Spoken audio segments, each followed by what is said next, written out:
Yeah, yeah, yeah. Oh, yeah. Got question Chase, has got the facts, talking NFL numbers, he's got your back. A little chart trend ball, man, he's got it like that. Chasing data by do champions. Chasing data applies to everyone. Chasing data, yeah, we're live today. Chasing data for always. Chasing data by do champions.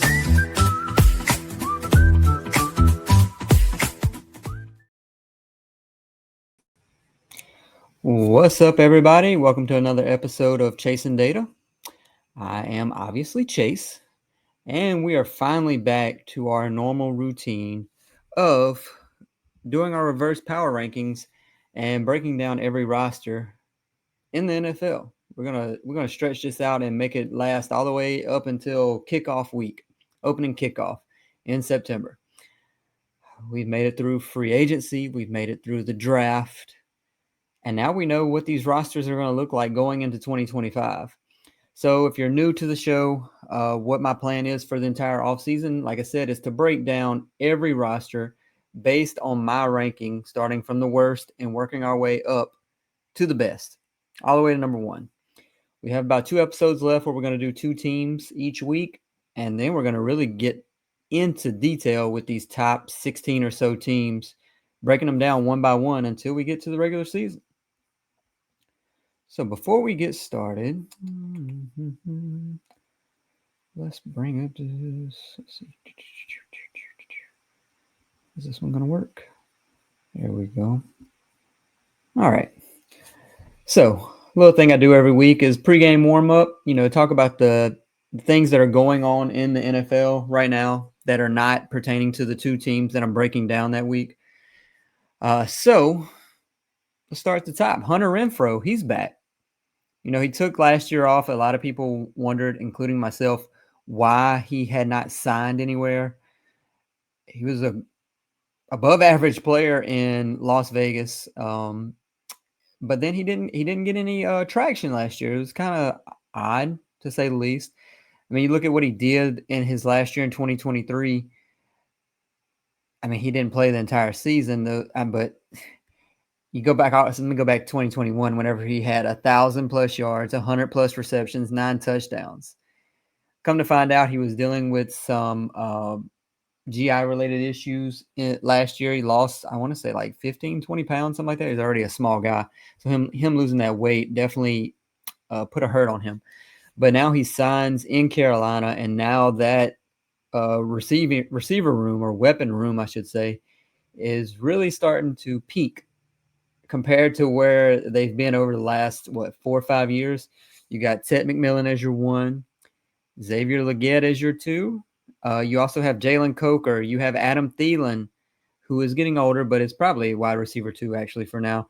You add in Hunter Renfrow. That's 5 receivers right now that are going to be vying for playing time. And then in the tight end room, a little bit of a drop off, but they have Tommy Tremble and Jatavian Sanders. So it's going to be interesting to see what Bryce Young can do with those pass catchers. Rookie jersey sales. This was as of like 2 days ago. The number 1 rookie jersey being sold was Travis Hunter, who went to the Jags. Then Cam Ward, who went number 1 overall, followed by Shador, Genty, and Tet. Tet being number 5 was surprising to me, honestly. Moving on down, got a George Kittle extension. I really was not expecting that. I was expecting a Brock Purdy one, if anything. But I guess that's coming sometime in the future. They give him a 4-year, $76 million extension. I mean, he is one of the top, at minimum, top 5 tight ends in the NFL. So worth the money. Last 2 seasons, he's had over 1,000 yards. He's had 78 and 65 receptions the last 2 seasons. His catch rate over expected was 13%, one of the top in the league. A positive 60, almost plus 62 total EPA added. So, I mean, he's just all around great for this team. Easy money, easy choice to add him to this roster for the foreseeable future. Moving on down, we have our fifth-year options. So the ones that were picked up, I mean, everybody knows who was picked up pretty much. It's all your good players. Ones that were declined is for those 2022 draft class rookies, the likes of Tyler Linderbaum, Evan Neal, Kenyon Green, Trevor Penning, Kenny Pickett, Quay Walker, Devin Lloyd. Some surprises, I guess. Tyler Linderbaum is kind of a surprise, but they can get him back on a much cheaper deal than what that fifth-year extension would have cost him. And so, I mean, like I said, there was about, I want to say about 12 or 13 fifth-year extensions that were accepted. Following that up with some Bills news, since this is a Buffalo Bills network, Do Media, Elijah Moore signed to the Bills. I think he's going to be wide receiver too. I mean, I'm sure they don't want him to be, but with this roster, he's probably going to see the second most usage out of the receiving group. The quarterbacks he's played, they signed him on a 1 year, $5 million contract. The receivers he's played with, Zach Wilson, Mike White, Jeff Driscoll. I'm sorry, the quarterbacks he's played with. Dorian Thompson-Robinson, P.J. Walker, Deshaun Watson, Joe Flacco, Jameis Winston. So the best one out of that list is who? Jameis or Flacco? If those are your top two choices as a quarterback and your receiver, the bar is very low based on your past, and it can only go up from here. I mean, he's had okay numbers. I mean, his best season was 2 years ago when he had 59 receptions, 600-plus yards, and 2 touchdowns. I mean, he could easily match those numbers this year in Buffalo, without a doubt. So, enough about that. Let's get a little bit of an update on our rankings.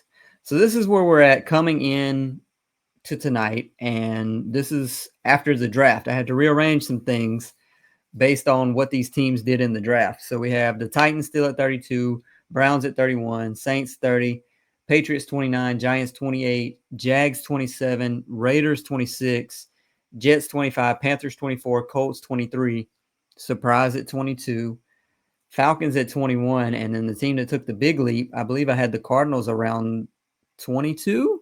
22, I think is what they were ranked, and they bumped all the way up to 17. A little bit of shuffling around with the rest of those teams. But so yeah, the Cardinals with their draft, I definitely feel much better about what they're going to do going into the future. So for team number 22, it is the Pittsburgh Steelers. Just go ahead and put this out to start with. Pittsburgh is number 22 because they don't have a quarterback right now. I mean, we're expecting that, Aaron Rodgers could be the quarterback for 2025, but as of right now, it hasn't happened. So, I mean, what is the future going to be in Pittsburgh? Right now, QB1 is very possibly going to be Will Howard, who was their sixth round pick. So, not a great quarterback room, which is going to hold this team back at the moment. So, let's talk about what they did last year. They were 10-7. Their over-under for this year is 8.5 wins. They're currently plus 3,500 to win the Super Bowl, which is higher than what I thought. They started 8-2. They had that great start with Justin Fields and Russell Wilson. Then they lost 5 of their last 7, ending the season on a 4-game losing streak and then losing to the Ravens in the playoffs.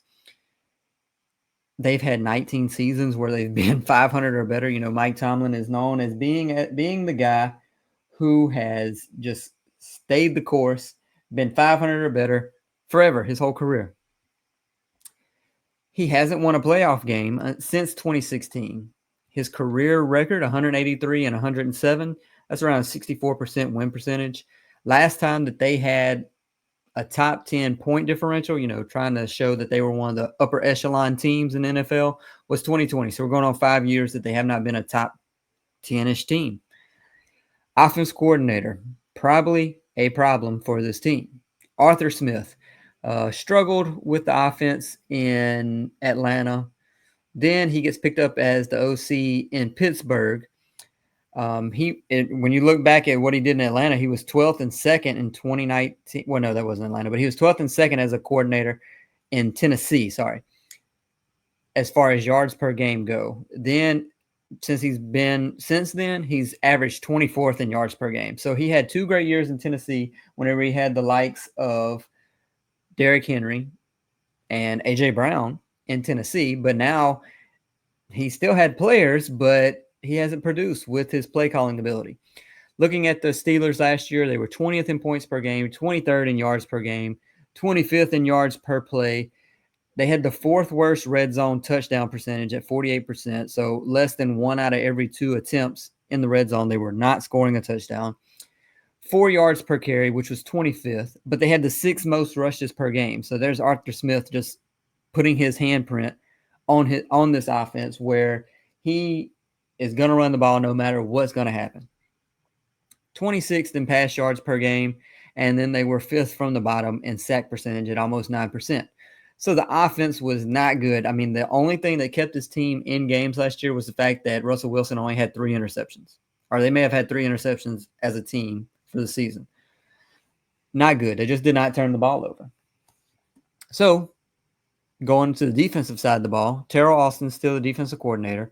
A little bit better, but not the defense that we know are accustomed to in Pittsburgh. 7th in points per game. Okay. 15th in yards per game, 16th in yards per play, 28th on 4th down conversion percentage allowed, so almost 70%.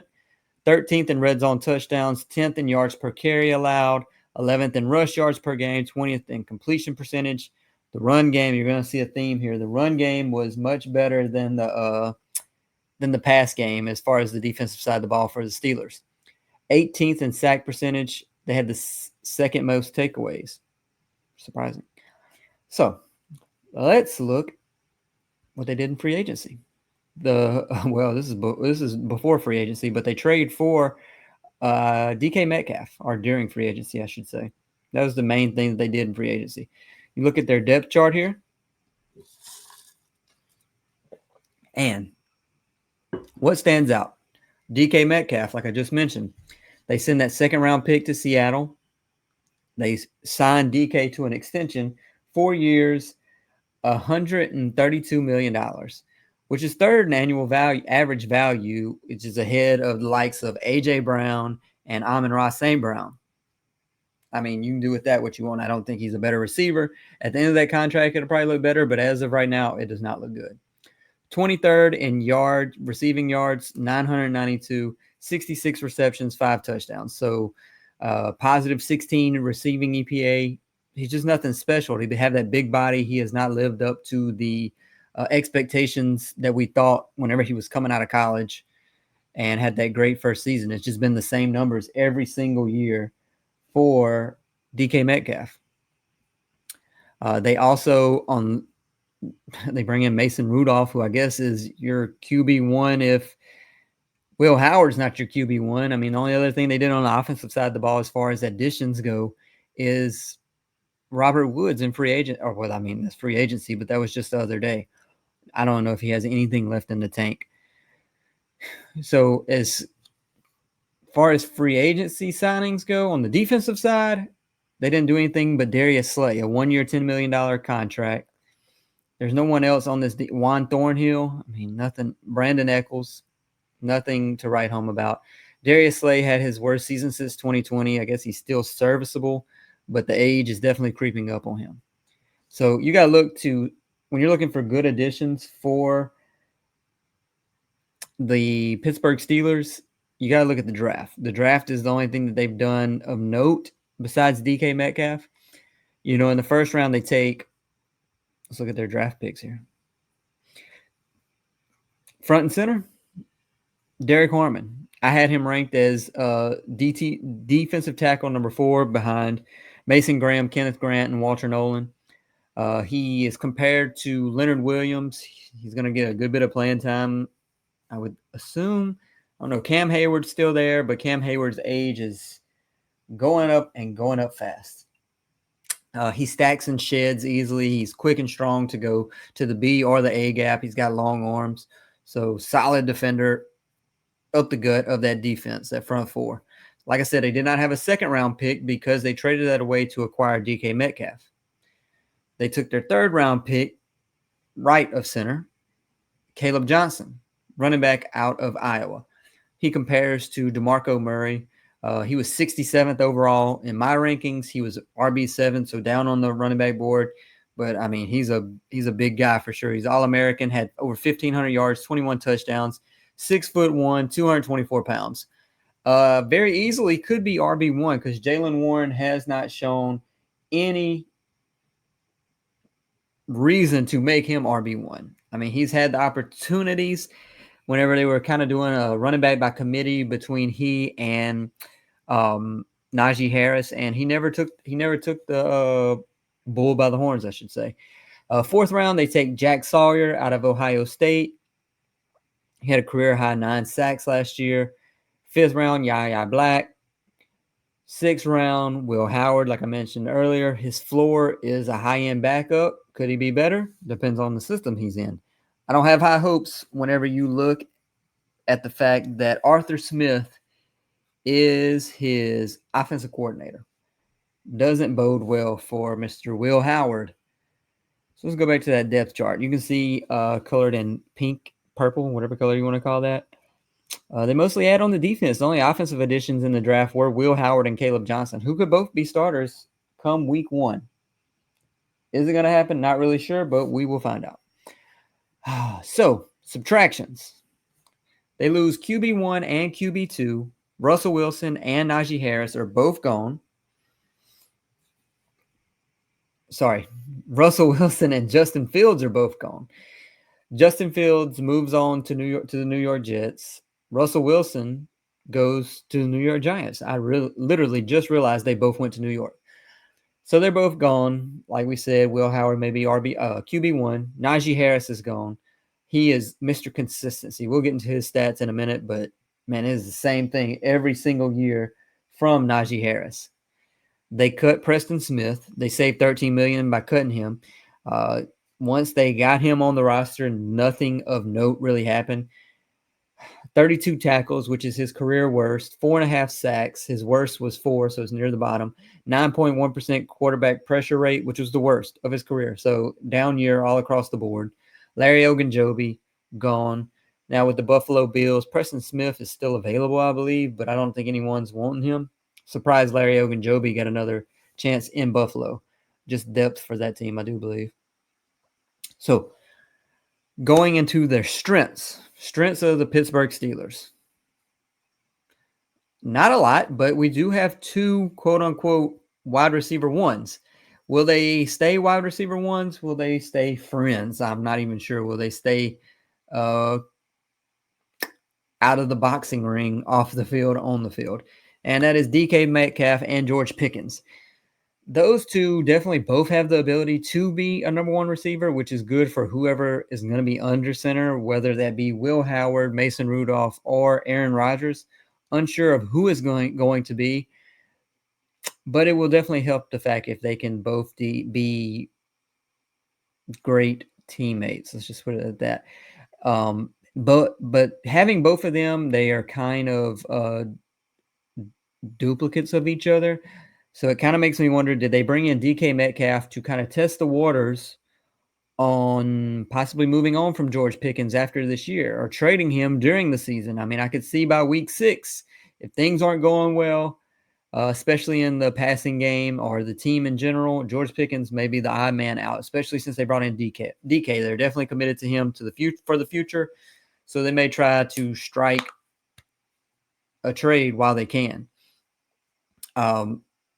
When you look at George Pickens, his last 3 seasons, 800 yards, 1,100 yards, 900 yards, 4 touchdowns, 5 touchdowns, 3 touchdowns. Last season was his worst based on EPA at a positive 20 EPA. He's had a positive 23, a positive 42. So, I mean, how much I want to see how good George Pickens is going to be with a true quarterback, not someone like Russell Wilson, who majority of George Pickens' receptions were just those breadbasket deep routes that you saw catching it over his shoulder, going down the sideline. Curious to see what happens with the dynamic between he and DK Metcalf. So that's one strength, having 2 well above average wide receivers on this team. They have an outstanding. All right, so that's it for the offense. I believe that's the only strength on this team as far as the offense goes. On the defensive side, they have an outstanding front four. I mean, all these guys, if you're a semi-avid fan of football, you know a lot of these names. You obviously know TJ Watt. You know Cam Hayward. You know Nick Herbig. You know Keanu Benton. You know Isaiah Loudermilk. Now they have Derek Harmon. I mean, these names, they're all good. They're all above average players. So whenever they added Harmon alongside TJ Watt, Cam Hayward, and Alex Highsmith, who I also forgot, who can get after the quarterback for sure, it just made this front four even better than what it was. Their pass rush was ranked number 1 last year. They were 3rd in pass rush win rate. They were mid to a little bit above on run stop win rate, and their coverage was the problem. Stopping the run and getting to the quarterback, good. But as far as what they gave up in coverage, terrible. They ranked 22nd in coverage. But going back to that front four, TJ Watt was ranked 12th in pass rush win rate amongst edges. It was over 19%. Keanu Benton was 19th among D tackles at 10% in pass rush win rate. So that front four is definitely the focal point or the best thing that this team has going for sure. I wanted to say the secondary is decent, but when you dig into the numbers, it is not. It is not. I feel like I'm just trying to make them decent based on their past of how good they've been as a defense in Pittsburgh in years prior. Having Joey Porter Jr. is good. He allowed a 79 passer rating, but the problem is he had a 32-point flip in EPA allowed. Played the same number of snaps, so he needs to get back to what he did his rookie year versus his sophomore year. They have Minkah Fitzpatrick, which is great. He covers up a lot of issues on the back end of that defense and is still one of the best safeties in the league. I think he's going to be 28, 29 years old going into 2025. So, I mean, they brought in Juan Thornhill. They brought in Darius Slay, who's old. So the secondary didn't really change much. But again, you look at that front four. They also brought in Jack Sawyer, who can get after the quarterback. So they're going to depend on pressure and sacks and QB hits to help this defense out throughout the season. Weaknesses on this team. Way more weaknesses than strengths for the Pittsburgh Steelers. Like I've mentioned already, they do not have a quarterback. QB1 and QB2 are both gone. I'm guessing Aaron Rodgers is going to sign. I don't know. You know how he dramatizes everything and drags it out. So we'll see. But assuming he signs, he will be the quarterback, and that will definitely push this team way up in the power rankings, at least 5 or 6 spots, I would say. But if he doesn't sign, my guess is that Mason Rudolph is opening week 1 starter. But Will Howard's probably in there by week 3 or 4? I mean, Mason Rudolph's been in the league. He's a veteran. And what else is he going to do? Like, he's not just all of a sudden going to flip a switch in Arthur Smith's offense. That is not the offense for him to just figure it out all of a sudden. So Will Howard will probably take over the reins by the first quarter of the season. This O-line is mid at best. Definitely a weakness on this team. They were 24th in pass block. Dan Moore's good. They lost him though. So that does no good. He was 11th as far as offensive tackles go in pass block win rate at 93%. Now he's out the door. James Daniels was good. He's not on team. He had the injury, but I mean, no longer there. So 2 key players that could have played a major role in this offensive line are out the door. Zach Frazier, pretty good. I mean, you're starting to dig now. Solomalu, 7th best run block win rate at 75%. But you're as good as your weakest link, and they have some weaker links on this team. So we will see what happens with the offensive line, especially if they have a rookie quarterback under center. Going forward with their weaknesses, a rookie running back, third-round running back, may be a week 1 starter. I mentioned that earlier. Jaylen Warren has not taken over as the starting running back in this team. We know he is probably not capable of taking that next step. The defense is aging. They did draft Harmon, Sawyer, and Yaya Black, but got Cam Hayward, who's going to be 36, Darius Slay, 34, TJ Watt, 30 or 31.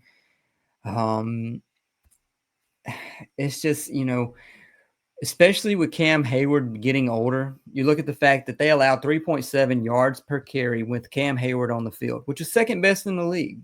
When he was off, they allowed 5.1 yards per carry, which would have been next to last. So they go from next to best whenever Cam Hayward's on the field against the run to next to last when he's off the run. So him being 36 years old this season does not bode well for their run defense going into 2025. I mean, a lot of this season depends on if there's no Aaron Rodgers, this team will likely be taking a step back and possibly giving Mike Tomlin his first losing season of his career. We'll look at the cap. Their cap situation right now, they have the 24th most committed money at $280 million. Literally no bad contracts on this team. I mean, I guess you could argue the worst contract is DK Metcalf's contract, but I mean, that's just right now. It's the percentage of the cap is going to go down each year. This team never has any bad contracts, honestly. They still have $33 million in cap space. That's the 8th most. $6 million in dead, which is next to least. $5 million between Mike Williams and Ogunjobi. So we're going back to that cap space, $33 million. When you look at the free agents that are still available, I mean, let's see. Who could they bring in?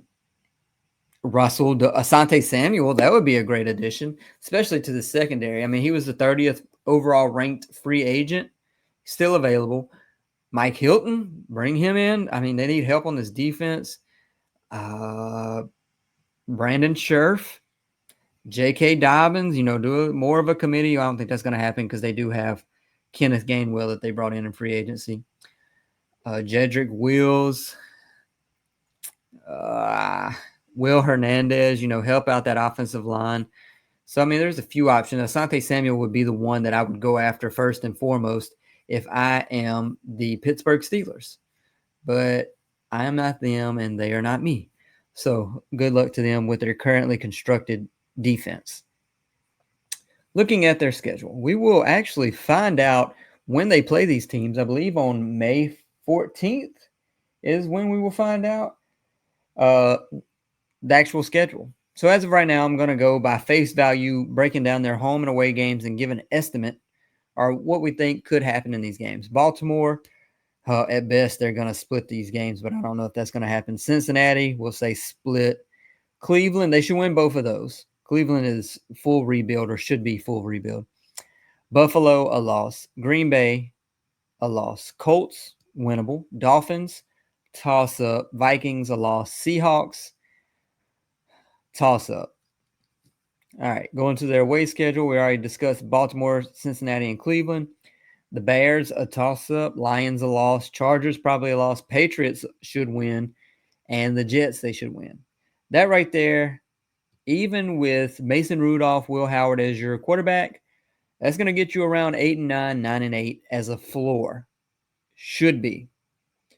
A lot of these games could go either way. The Ravens, I mean, I think they're a tier above them or a few tiers above them. Bengals, too, the offense, there's no way. The defense is not stopping them, and the Steelers are not scoring with them. The Bills are in 2 tiers above them. Packers are a tier above them. Who knows what's going on with the Colts with their quarterback situation. Dolphins, as long as Tua is healthy, they should win that game. Vikings, let's see what J.J. McCarthy's got. Seahawks, if they can get after the quarterback, which is their best thing they have going, they can definitely rattle Sam Darnold.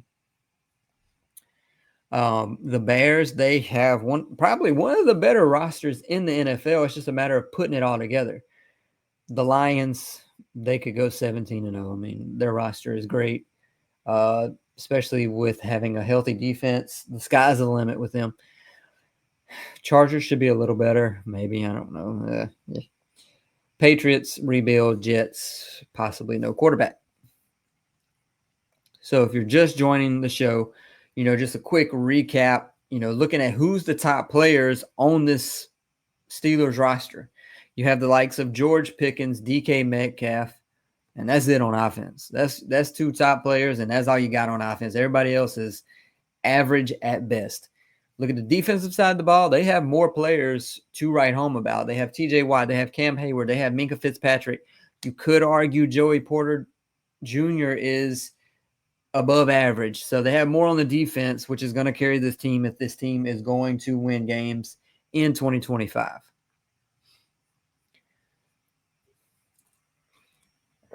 One thing I like to do for every team is do some digging and try to find who could be, now that we have the draft, we can add rookie of the year in, but MVP candidates, offensive, defensive player of the year candidates, rookies of the year. So the best options for MVP is DK Metcalf at plus 30,000. Not happening. Offensive player of the year, DK Metcalf at plus 12,000. We're getting somewhere, but still very, very unlikely because I don't think he's ever had 1,100 yards in a season. So to come into Pittsburgh with no quarterback is extremely unlikely for him to do that. So I would advise to save your money. Will Howard, Offensive Rookie of the Year, plus 3,500, which is very good money if you want to bet that, because plus 3,500, all he has to do is win the starting job, take this team to the playoffs. I mean, and he's in the running. If he wins the starting job, takes his team to the playoffs, he's going to be one of the top 5 vote getters easily. Defensive Rookie of the Year, Derek Harmon at plus 3,500. I mean, he could come in and easily make an impact. So again, a chance for sure. Defensive Player of the Year, TJ Watt at plus 850. I think he had the second or third best odds. I mean, as long as he's healthy, I say that. Last year, he kind of fell off at the end of the year, middle of the year, or was it when he started off great? And then it was like for a while there, he did not record a tackle for loss or a sack. Another thing that I look at for every one of these teams is most improved player. Who on this roster could be the most improved player? On the offensive side of the ball, there's 2. Defense, I mean, I guess there's more, but offensive side of the ball, I looked at, players like Broderick Jones. He was picked 14th 2 years ago and really hasn't done anything. So it's time to show up in year 3. I mean, being picked that highly. Last year, he had 10 penalties, 10 sacks given up, 43 pressures allowed on 1,000 snaps. So not ideal statistically. Jaylen Warren, that's another option. He has the opportunity to take over this running back room, given another chance already. I mean, he's gotten carries the last few years. He's had 77, 149, 120 carries over 3 seasons. Last year was his worst season of the 3 as far as pretty much any metric. Yards per carry was down. Tide only had 1 touchdown. Rush yards over expected per attempt was his lowest. The rush EPA was the lowest at negative 18. So he has the opportunity to be the most improved player on this team for sure. Joey Porter Jr., I spoke about him earlier. He had a better first season than his second season. So season 3 is where it needs to kick in and be better. Drop-off candidates for this team. It's easy. Cam Hayward, he's going to be 36 years old. Players do not beat Father Time. As simple as that. He is still great. One of the top defensive tackles in the league. Last year, he had 71 tackles, 58 stops, which is a tackle at or behind the line of scrimmage, 700 plus snaps, 8 sacks, 41 quarterback pressures. It's just ridiculous numbers at 35 years old. So if he can stay healthy, top talent for sure. X factors for this team is, for every team I try to avoid quarterback, but it's literally who's going to be under center is going to be playing a large role for the success of this team. Is it Will? It's going to be Will Howard at some point. Like, there's no way Mason Rudolph comes in and takes this team to new places that he has before. That is, if Aaron Rodgers does not sign with the Pittsburgh Steelers. Still an option. If it's not the quarterback, then it's the defense as a whole, because they will have to carry this team and carry this offense for sure on the defensive side of the ball. Another X factor is DK Metcalf and George Pickens being role models. Put it like that. So to summarize the Pittsburgh Steelers, let's go back to our rankings. Steelers, 22. Summarize the Pittsburgh Steelers. Outcomes. Let's do their best outcome. This is the most realistic, best outcome, best case scenario. Aaron Rodgers signs to be their quarterback. Is that best case? I assume. Let's just assume it's best case. They have a legit quarterback for the first time since, 8 years ago, whenever Ben Roethlisberger was still mobile to some extent. DK and George Pickens figured out to be wide receiver 1-2, 1-1, 2-2, whatever. They get some type of production in the backfield, whether that's Jaylen Warren or Caleb Johnson, or they just turn Kenneth Gainwell into RB1, whatever works. The defense steps up to be near top 10, and, hey, they're competing for the AFC North again. They could finish around 10-7, 11-6, 12-5 if they have Aaron Rodgers. That's best case scenario. I mean, I don't think the Super Bowl's in sight this year. The defense is not good enough based on what they had last year, even if Aaron Rodgers is there. Worst case scenario, no Aaron Rodgers. Will Howard is showing why he was drafted in the 6th round. Mason Rudolph is basically your QB for the season. I mean, it doesn't really matter if it's him or Will Howard. George Pickens gets traded midway through the season. No protection for Will Howard or Mason Rudolph, whoever's back there. The defense continues to not be great. If they're a top 20 unit, Mike Tomlin gets his first losing season. They could finish somewhere around 5-12. I mean, this quarterback room has not proven anything. You pair that with the offensive line and the run game, and there's a scenario where this team is really struggling in 2025, especially when they don't have the defense that they've had in years past. Now, what's my expectation for the Pittsburgh Steelers? Like I've said over and over, Will Howard will eventually be the starter, probably sooner than later, assuming Aaron Rodgers does not sign. And I'm under the impression that he may not. They take a quarterback, even though it's 6th round, like they had a lot of holes they needed to fill. Will Howard is a possible candidate to be a starter in this offense for sure. He struggles early on, but he has the weapons around him to become somewhat serviceable, ranked 20th or so as far as quarterbacks in his rookie year. Some growing pains, but kind of gets it going more towards the second half of the season. The D is average, and the Steelers do what they always do, and they finish around 500. Yet again, Mike Tomlin keeps his job, and we re-up for 2026. So that's Pittsburgh Steelers. 30 minutes on them. We're going to get another 30 minutes on another team at least.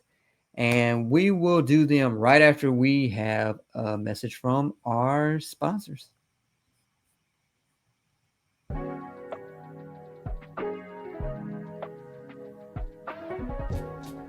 For the best Italian food in Western New York, Elliot Apollo's, call 716-825-3675. The Lardon Construction Group. Fubo TV, the official streaming service of Do Champions. FanDuel, the official sportsbook of Do Champions. For all your summertime needs, beauty pools, as well as kayak pools. CX Chronicles, your total customer solutions focused manager. W.GG, the official energy drink of Do Champions. Hey, Sons of Erie, our artwork looks better on your walls. Hamburg Brewing, please visit our tap room on Boston State Road, Hamburg, New York. And finally, Fat Boy Surf Club for all your surfing needs.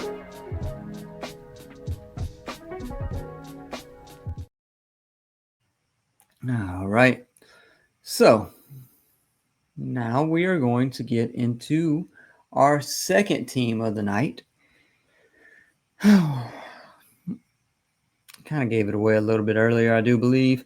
So we already have 21 because that's where the Falcons ended up as far as my power rankings go post 2025 draft. But the team that will be team number 20 is the Seattle Seahawks.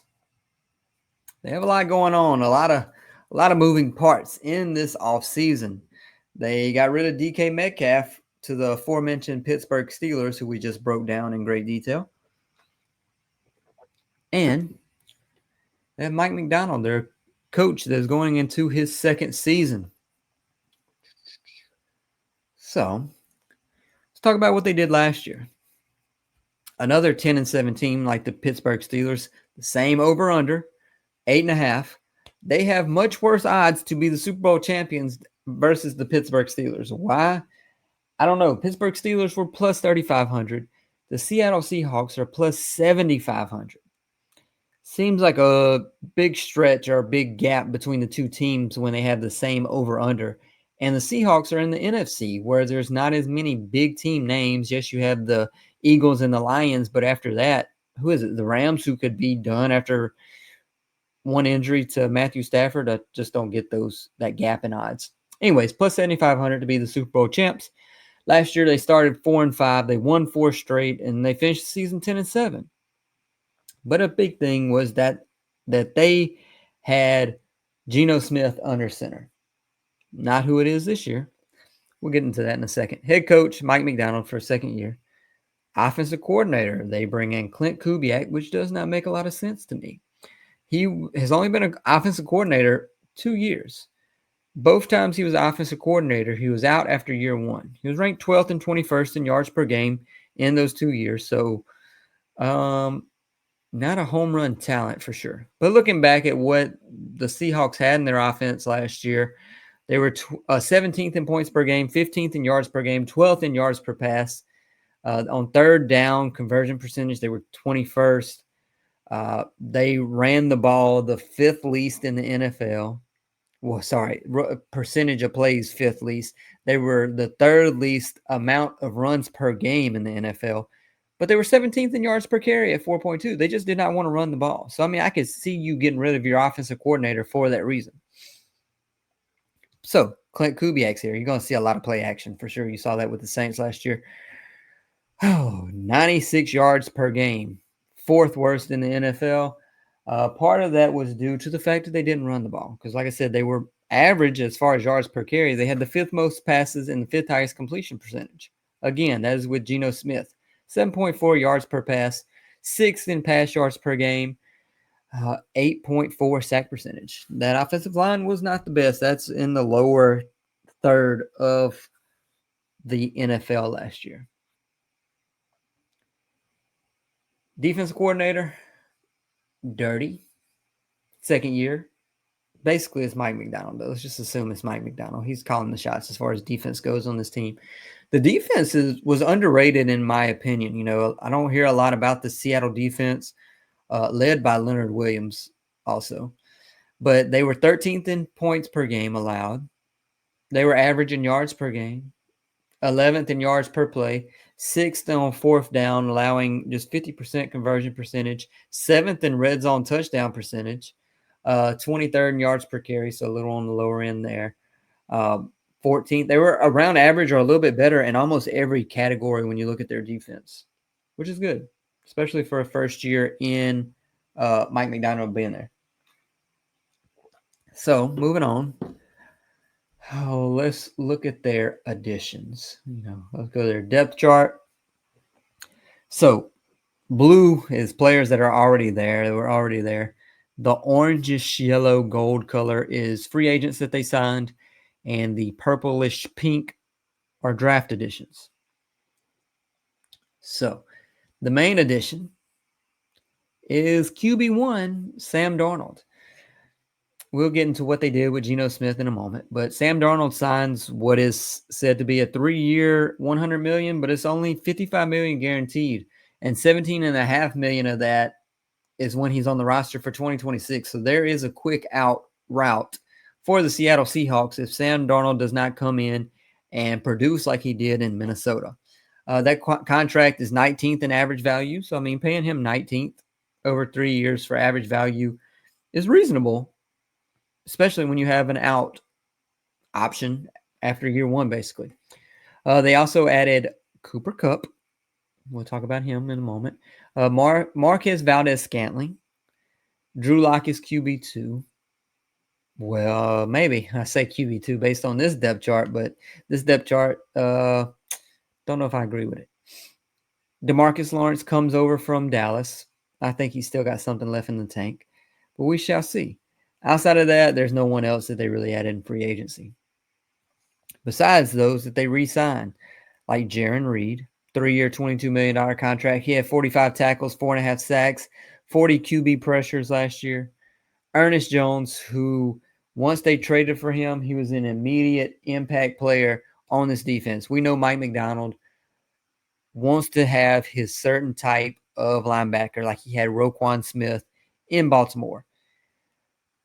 They trade for Ernest Jones, who was in Tennessee at first. They trade for Jerome Baker, Ernest Jones. Jerome Baker's out the door. Ernest Jones is in.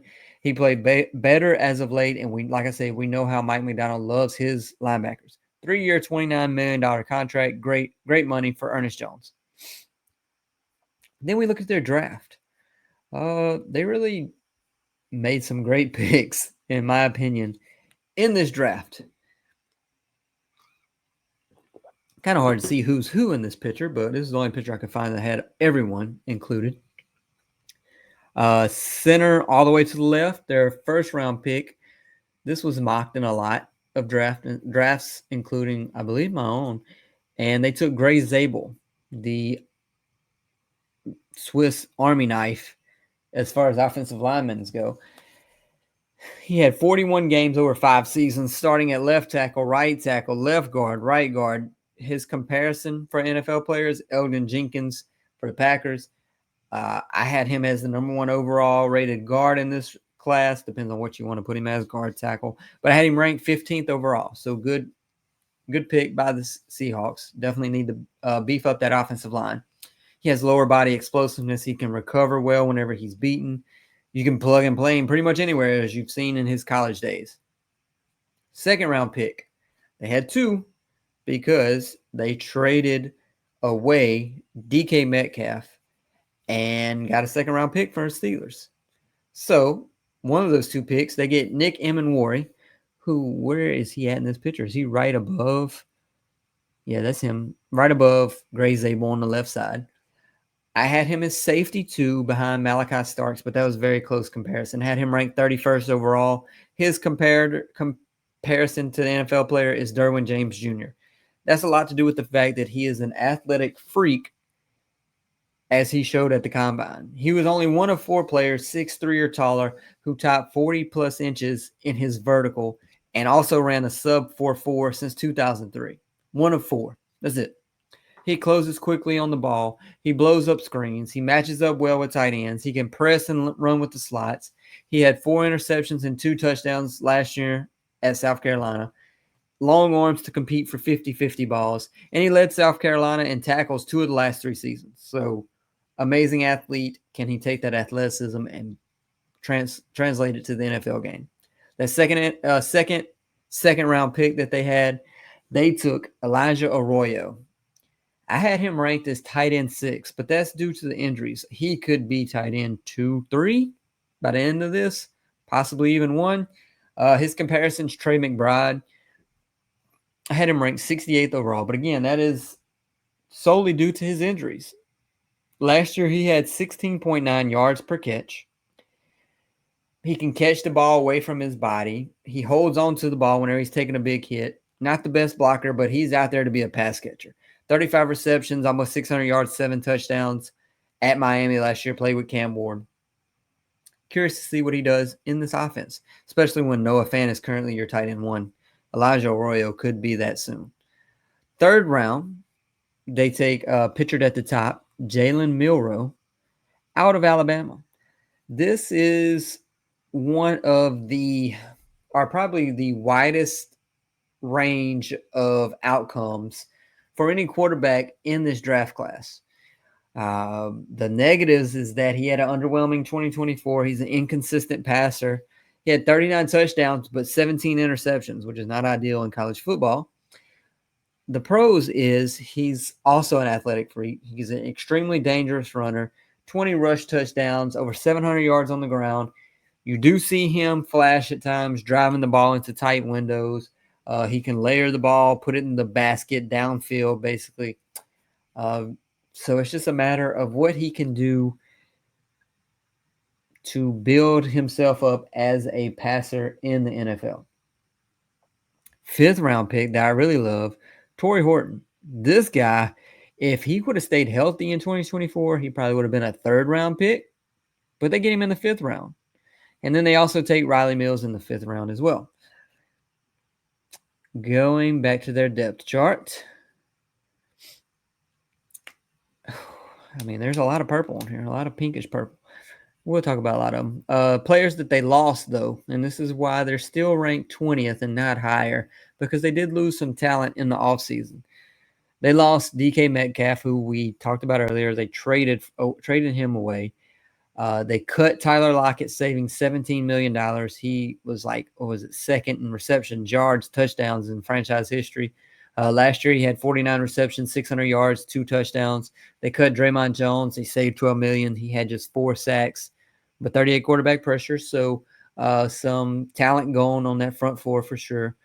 Probably part of the reason why they brought in DeMarcus Lawrence and drafted Riley Mills. Sorry, something in my eye. So that's the talent they lost. And then they traded away DK, like I said. And then they traded away Geno Smith. Geno Smith alleviated so many issues with this offensive line that he may be greatly missed. They may not have come close to getting that contract that they really wanted for the future, and that may have been what led him to being traded away to the Las Vegas Raiders. Now that he and DK Metcalf are both gone, I mean, honestly, it frees up money for upcoming extensions. You have Charles Cross. You have, who else? You have Charles Cross, Boye Mafe, Tariq Woolen, Abe Lucas, Kobe Bryant. I mean, there's a lot of players that are coming up for extensions in the future. Kenneth Walker. So now you're going to have money once that dead cap kind of goes away.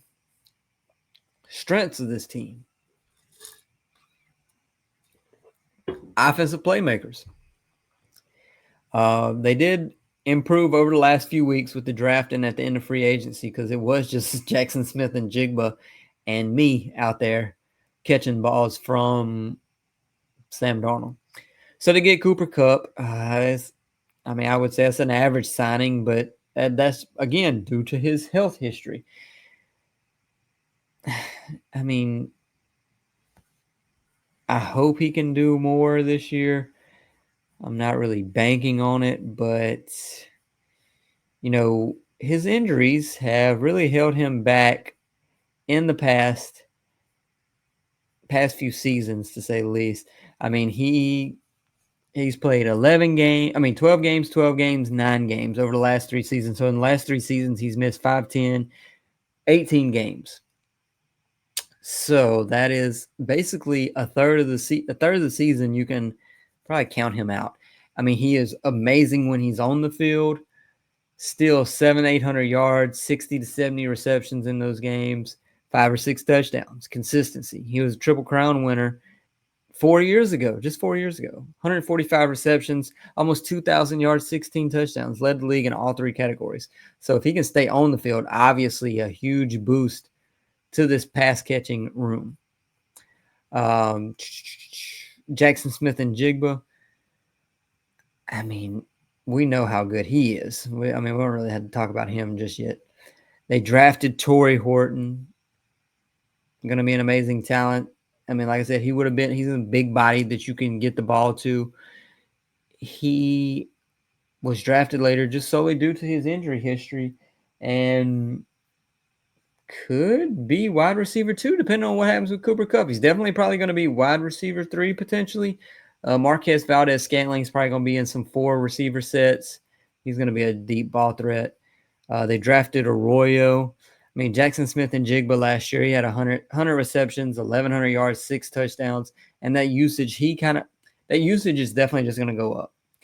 He started to establish himself as wide receiver 1 as the season went on. And the sky's the limit for this guy. I mean, you don't really have Noah Fant he had 48 receptions, 500 yards, and 1 touchdown. Arroyo could easily come in and do that in year 1 if he can stay healthy. That's probably their only strength on the offensive side of the ball is their weapons, their pass catchers, I should say. Defensive side of the ball, Leonard Williams alone is a strength. He was 4th in defensive tackle pass rush win rate at 14%. We saw him with the touchdown. He just was for that, I don't know, quarter of the season during the midway point, second half of the season. He just took over games, it seemed. Every week he was doing something spectacular. The secondary is a strength depending on the day. You have a coach who is competent. That's definitely a strength for this team. When you look at the weaknesses, as of right now, the QB room is probably a weakness. Excuse me. Sorry, I felt a sneeze coming on. QB room is probably a weakness for this team. You have Sam Darnold, who showed he could be well above average when put in the right system until his offensive line fails him. Then he goes back to seeing ghosts. The problem I have with him being put in Seattle is that they had the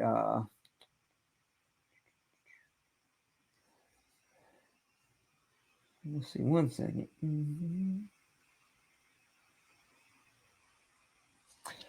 The problem I have with them signing Sam Darnold is that they had the 7th highest quarterback pressure percentage in Seattle last year, 4th quickest time to pressure. I mean, you pair that with the fact that Sam Darnold had over a 3-second time to throw, which was 0.68 of a second more than the time to pressure. It just does not add up unless Gray Zabel comes in. You know, you have your 2 bookend tackles and Abe Lucas and Charles Cross. I don't know. I just don't know how it's going to work out because we know how he folds under pressure, as you saw towards the end of the season and in the playoffs for the Vikings. Once they got pressure to Sam Darnold, it just changes who he is as a quarterback. He was sacked 48 times last year. He just holds on to the ball too long, and I'm afraid that may be his downfall in Seattle in 2025. Again, going on with that QB room, they've drafted Jalen Milroe, but he needs time to develop.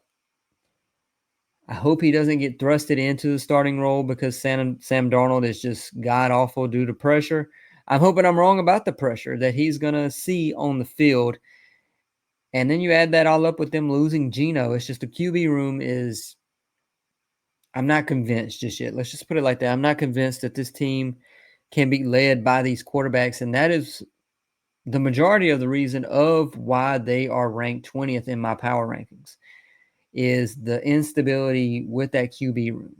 Now, if Sam Darnold comes out and plays like he did in the first half of the season last year, the limit is much, I'm not going to say the sky's the limit, but the outcomes are much more favorable for the Seattle Seahawks. Another weakness, run game, but that's partially due to play calling.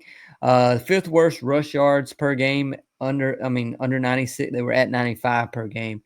They were 21st in EPA per rush. So even though they were slightly better as far as EPA goes, still not the best run game. And that's partially due to the interior of that offensive line. Having Gray Zabel may help this out quite a ton, honestly.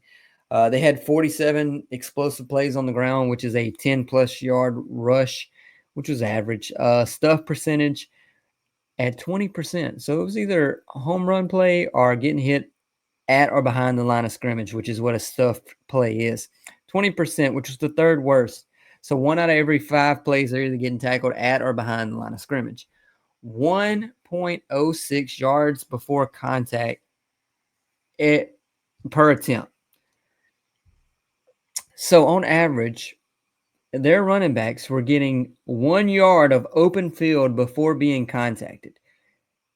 Not ideal in the slightest. Not ideal when your average yards before contact is 1 yard. I think the highest was the Ravens at like 3 something.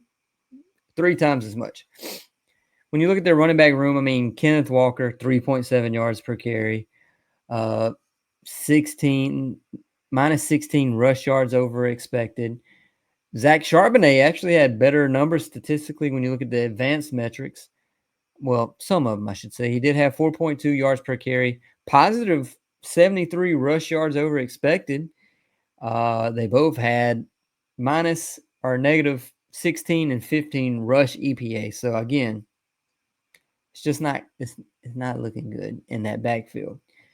But hopefully bringing in Gray Zabel, maybe Damian Martinez. I mean, we've all seen 7th round running backs do something to help out offenses. So we'll see what happens.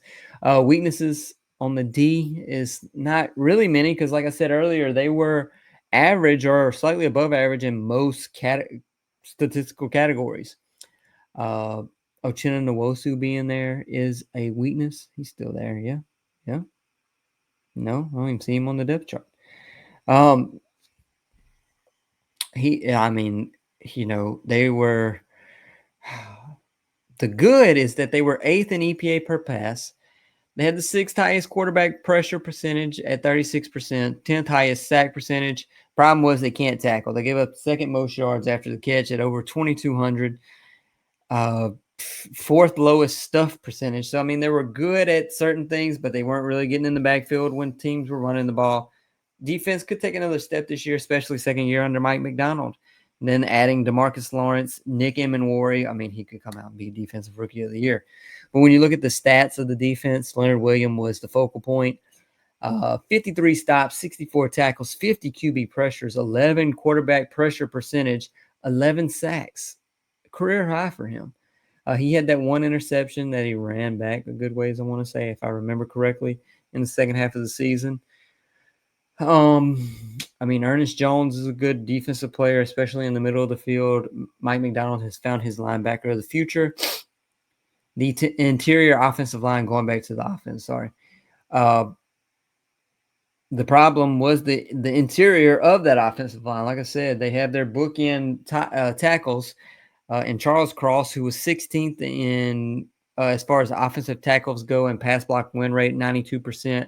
But the team was 28th in run block win rate, 21st in pass block win rate. So even though you have bookend tackles, that interior of the offensive line is what led to the downfall of this offense. And like I said, Geno Smith alleviated a lot of these issues by being able to work up in the pocket, scramble when needed, and push the ball into pockets that he had to, being due to the fact that he was pressured so frequently.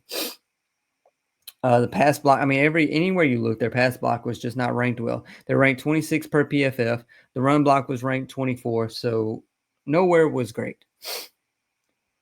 So the season's really going to depend on if this O-line can hold up for Sam Darnold.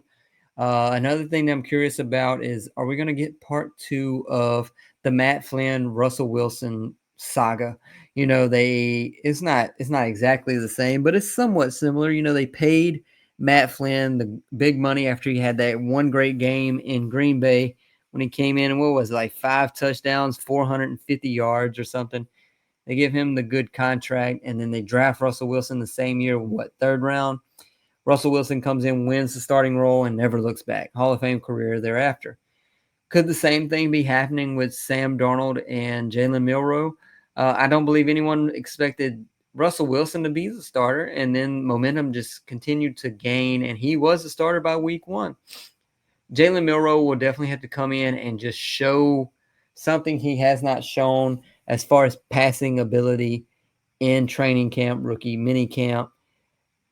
I mean, would I be completely blown away if he's a starter? No, because Sam Darnold could regress, and Milroe could come in and show up and show out. But week 1, I still believe Sam Darnold's going to be the starter. Cap situation, $272 million committed, next lease, no real bad contracts left on this roster, just dead cap. They have the 7th most cap space, $36 million. And I mean, like I spoke about earlier, who could they still go out in free agency that's still left out there?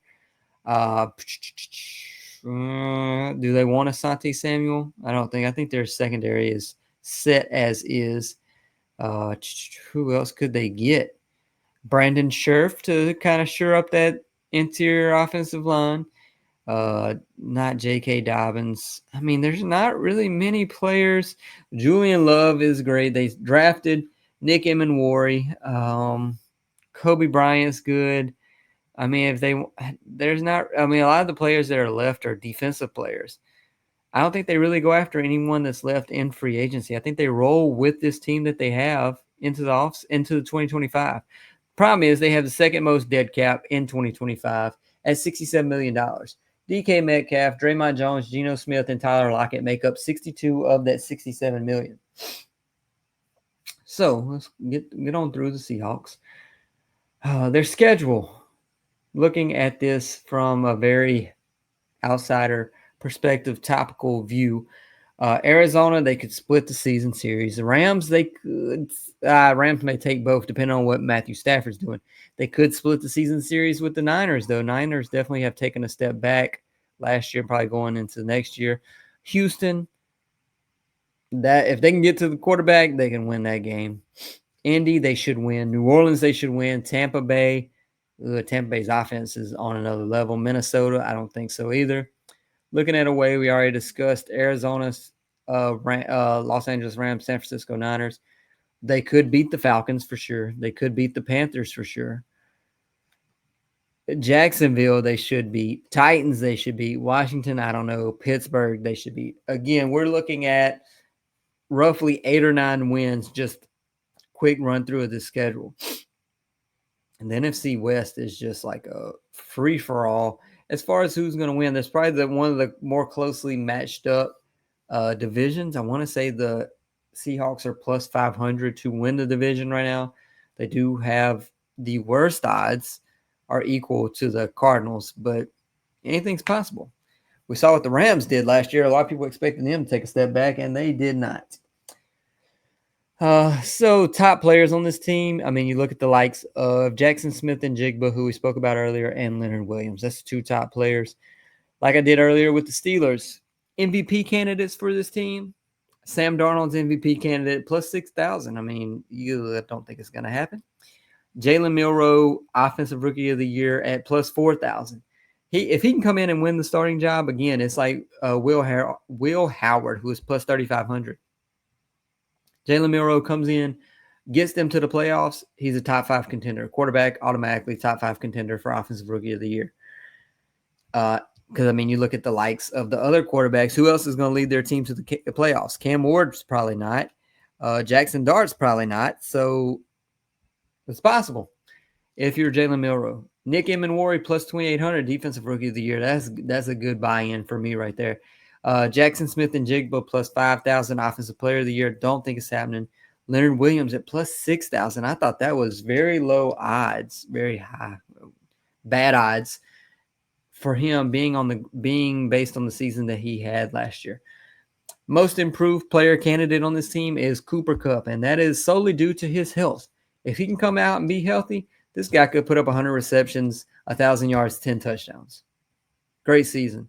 Drop-off candidates. Kind of hit on this already, but Sam Darnold is so clearly it. When you look, I mean, his 2024, it was his first 4,000-yard season. He had never had even 20 passing touchdowns. He had 35 last year. His highest passer rating prior to last year was 92. He had a 103 passer rating. He had his highest completion percentage at 66%. I mean, everything. Best total EPA. His worst season was nearly minus 100, negative 100. Last year, he had a positive EPA at positive 26. Only the second season where he finished with a positive EPA. I mean, he's the drop-off candidate if anybody is on this roster. Simple as that. Cooper Kupp, I mean, he can't really drop off too much just because he's already had the health issues as of late. We discussed him earlier. X factors on this team, offensive line. I've already hit this once. We're going to hit it twice and the third time. Offensive line. If they can play at a top 10 level somehow, they have the bookend tackles. They have Gray Zabel. Can those other 2 offensive linemen, interior offensive linemen, take a step up and improve this team? Got to keep Darnold upright so he can do what he needs to do. That's the X factor. We know how he struggles under pressure. So, to summarize and finish this episode, The outcomes for this team, best, worst, and what I expect based on realistic outcomes. Best outcome, Jalen Milroe is Russell Wilson 2.0 in the fact that he takes the starting position and runs away with it. We never think about it again. He's one of those super athletes. He's not Lamar as far as passing, but people thought Lamar could only run at times. He comes in and he adds a new dynamic to this offense. The defense was as good as it was last year, top 10-ish. They then compete and win the NFC West, and they look forward to the future when they have less dead cap. I mean, they could finish 11-6 somehow if these things all align. The run game is 20th or better. That's best case scenario. Worst case scenario, Darnold isn't well protected. He sees ghosts like he did in New York and in the playoffs last year. The D is still average-ish. They maybe don't improve. And the floor is probably 7-10 for this team. I honestly think the floor is not any lower than that. But my expectation is Darnold is obviously the week 1 starter. He's averaged probably around the 15th best quarterback in the league. The lack of weaponry may rear its ugly head. They do have Jackson Smith and Jigba. What's Torrey Horton going to do? Cooper Kupp going to be available? Is Elijah Arroyo going to be available? The running game is not the best. Zabel is great, but the O-line is as good as his weakest link, so it may still hold him back. Arroyo does end up showing up and being tight end 1, in my opinion. The D is probably around top 12. We've discussed them at length. They finished the season around 9-8 or so and could be vying for a wild card spot. 9-8, 10-7. And the Seahawks are possibly trying to get a playoff position. 20th probably puts them around 7-10, 8-9, 9-8 as far as power rankings go. But again, just depends on what that offensive line could do. So we have made it. Well, we have all the way. Let's see. We have 14 teams ranked. 18 left to go. We have one more week of two teams left to discuss. And then we start getting into one team per week as we make it through this long off season. If you made it through this far of the episode, please follow me on any social media, on X at King NFL Stats, TikTok, Instagram. You know the platforms, the normal platforms. Follow us all at Do Champions, YouTube. And until then, catch you next week when we find 2 more teams to discuss in great detail as we make our way through this long offseason.